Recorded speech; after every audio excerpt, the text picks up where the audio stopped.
Um conspedire di festa sicuro che é sumamente importante tá é regalo não. E tu começa com o center class para acaba seguro com o Páscoa. Bom tem que guarda roupa para boi chega na raia me costa. Agora que talvez tem melhor momento para começar a se bo shopping. Mademoiselle, onde o bom mundo de fantasia lo bordo realiza. Onde cada dama pode expressar ng mes com coleção extensivo. Mademoiselle não somente acentua cada peça para acomodar o vestuário, pero também, sem exceção, lo perfecciona o look para por luci a lo máximo. Então, especialmente na eduche temporada na aqui de Páscoa e Ano Novo. Challenge bom mês, com a coleção extensivo de Mademoiselle, com tanta opção ofereci, seguro lo abre boa imaginação para explorar e engrandecer boa criatividade para o regalo perfeito.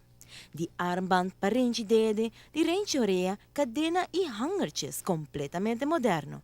Aqui na Mademoiselle é desenho na selecionar lo lagabo refleja boa parte sofisticada.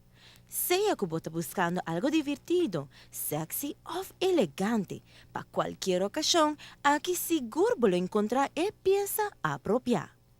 Você buscando para o ultra wow look, na Mademoiselle você impressiona tur esta rendido. Que sem dúvida, você atrai a tua atenção com a bela coleção que Mademoiselle te oferece.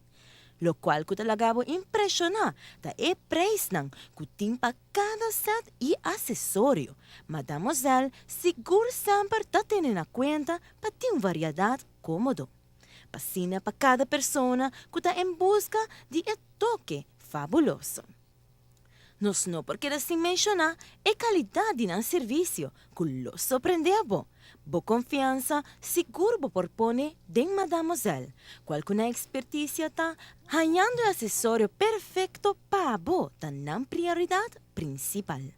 Bo tem que wag para bo mês, pasina bo quere, passo co seguro, mang bashi seguro bo não lo sali for die paraíso aqui.